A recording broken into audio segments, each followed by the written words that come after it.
Good morning to all of you. Class 8th, Subject Social Science, Chapter 5, Judiciary. तो dear students, आज आप chapter 5 पढ़ेंगे जिसका नाम है जुडिशरी यानी कि न्यायपालिका। तो आप अपनी बुक का पेज नंबर 54 निकालेंगे, वहाँ से आज हम पढ़ेंगे। A glance at the newspaper provides you a glimpse of the range of work done by the courts in this country. But can you think of why we need these courts? As you have read in Unit 2, in India, we have the rule of law. तो अखबार पर नज़र डालते ही आपको देश भर की अदालतों द्वारा किए जा रहे कामों की झलक मिलने लगती है। लेकिन क्या आप बता सकते हैं कि हमें इन अदालतों की ज़रूरत क्यों पड़ती है? जैसा कि आप इकाई 2 में पढ़ चुके हैं, हमारे देश में कानून का शासन चलता है। In India, we have the rule of law. What this means is that laws apply equally to all persons and that a certain set of fixed procedures need to be followed when a law is violated. To enforce this rule of law, we have a judicial system that consists of the mechanism of courts that citizens can approach when a law is violated. As an organ of government, the judiciary plays a crucial role in the functioning of India's democracy. It can play this role only because it is independent. What does an independent judiciary mean? Is there any connection between the court in your area and the Supreme Court in New Delhi? In this chapter, you will find answers to these questions.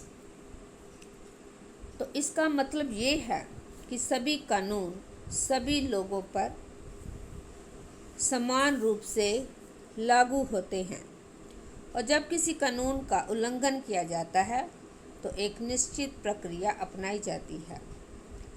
कानून के शासन को लागू करने के लिए हमारे पास एक न्याय व्यवस्था है। इस व्यवस्था में बहुत सारी अदालतें हैं जहां नागरिक न्याय के लिए जा सकते हैं। सरकार का अंग होने के नाते न्यायपालिका भी भारतीय लोकतंत्र की व्यवस्था बनाए रखने में अहम भूमिका निभाती है। ये इस भूमिका को केवल इसलिए निभा पाती है क्योंकि ये स्वतंत्र है। स्वतंत्र न्यायपालिका का क्या मतलब होता है? क्या आपके आसपास की अदालत और नई दिल्ली में स्थित सर्वोच्च न्यायालय के बीच कोई संबंध है? इस अध्याय में आपको इन सवालों के जवाब मिल जाएंगे। अब हम आगे पढ़ेंगे what is the role of judiciary, कि न्यायपालिका की क्या भूमिका है। Courts take decisions on a very large number of issues. They can decide that no teacher can beat a student or about the sharing of rivers waters between states, or they can punish people for particular crimes. Broadly speaking, the work that the judiciary does can be divided into the following. तो अदालतें बहुत सारे मुद्दों पर फैसले सुनाती है। वे ये तय कर सकती है कि शिक्षकों को विद्यार्थियों की पिटाई नहीं करनी चाहिए। वे राज्यों के बीच नदियों के पानी के बंटवारे पर फैसला दे सकती है। वह किसी अपराध के लिए लोगों को सज़ा दे सकती है। न्यायपालिका के कामों को मोटे तौर पर निम्नलिखित भागों में बांटा जा सकता है। तो उसमें फर्स्ट है डिस्प्यूट रिसोल्यूशन, कि विवादों का निपटारा। The judicial system provides a mechanism for resolving disputes between citizens and the government between two state governments and between the center and state governments. तो न्यायिक व्यवस्था नागरिकों, नागरिक व सरकार, दो राज्य सरकारों और केंद्र व राज्य सरकारों के बीच पैदा होने वाले विवादों को हल करने की क्रियाविधि मुहैया कराती है। उसके बाद हम पढ़ेंगे judicial review.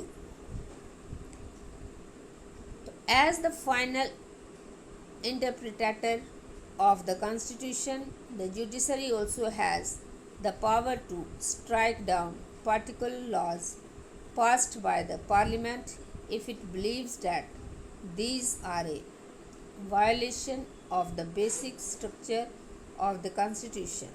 This is called judicial review. तो जुडिकल व्यू होता है न्याय का समीक्षा।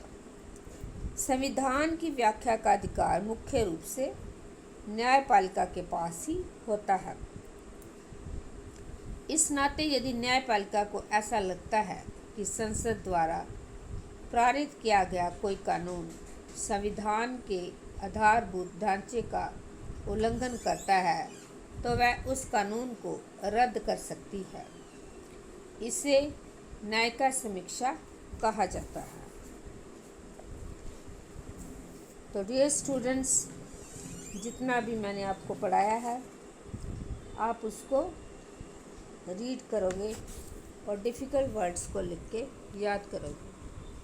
Thank you and have a nice day.